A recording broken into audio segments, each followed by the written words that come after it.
এবার দেখে নিব আজকের জাতীয় দৈনিক পত্রিকাগুলোর প্রধান শিরোনাম।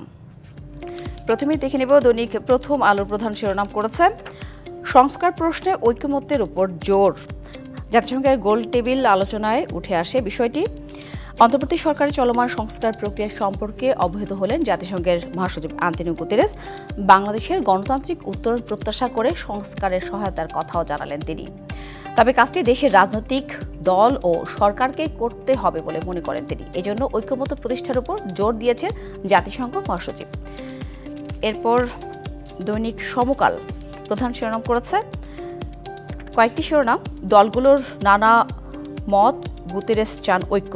আরেকটি শিরোনাম, দালালের জালে তরুণরা স্বপ্ন দেখে সর্বনাশ। দেশের অন্যতম মানব পাচার প্রবণ এলাকা মাদারীপুর, অবৈধ পথে ইউরোপ যাওয়ার ঝোঁক রয়েছে এই অঞ্চলের যুবকদের।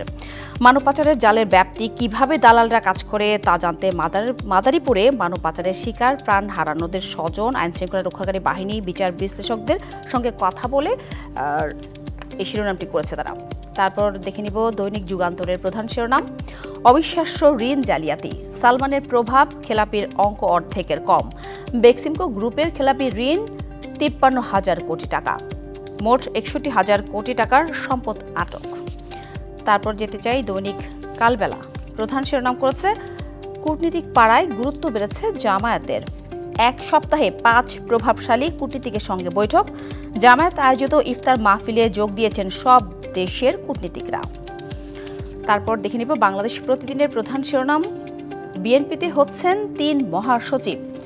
সাংগঠনিক, আন্তর্জাতিক ও প্রশাসনিক বিষয়ক 3টি মহাসচিব পদ তৈরি হচ্ছে। জাতীয় কাউন্সিলের মাধ্যমে গঠনতন্ত্রে যুক্ত হতে পারে কো-চেয়ারম্যান পদ। তারপর দৈনিক ইত্তেফাকের শিরোনাম দেখে নিব, প্রধান শিরোনাম করেছে ঐকমত্য হলে সহায়তা দিবে জাতিসংঘ। 7টি দলের নেতা ও সংস্কার কমিশনের প্রধানদের সঙ্গে আলোচনায় গুতেরেস। তারপর কালের কণ্ঠের প্রধান শিরোনাম করেছে সড়ক পথে গণপরিবহনে ঈদযাত্রা ঘিরে আতঙ্ক। ঈদযাত্রায় সড়ক পথে গণপরিবহন চালাতে ডাকাতির ভয়ে আতঙ্কে আছেন বাস মালিকরা। সম্প্রতি দেশের বিভিন্ন মহাসড়কে যাত্রীবাহী বাস ও পণ্যবাহী যানবাহনে ডাকাতির ঘটনা বেড়ে যাওয়ায় এ নিয়ে উদ্বেগ প্রকাশ করেছেন পরিবহন খাত সংশ্লিষ্ট ব্যক্তিরা।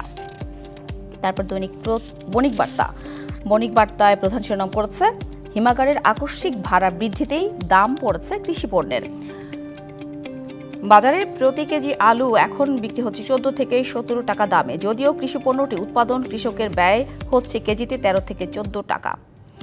বিভিন্ন কৃষি পণ্যের এরকম তুলনামূলক দামের চিত্র নিয়ে তারা প্রতিবেদনটি করেছে। তারপর দ্য ডেইলি স্টার প্রধান শিরোনাম করেছে families won closure however painful.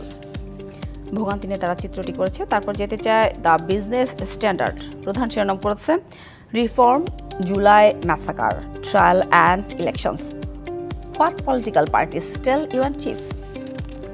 তারপর যেতে চায় ডেইলি অবজারভার প্রধান শিরোনাম করেছে BD considering UN led assistance program in Rakhine, Touhid বলেছেন। তারপর যেতে চাই নিউ এজের প্রধান শিরোনাম করেছে Rohingya return extremely difficult now, UN chief বলেছেন।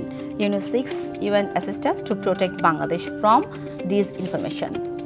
এই ছিল আমার হাতে আজকের জাতীয় দৈনিক পত্রিকাগুলোর প্রধান শিরোনাম।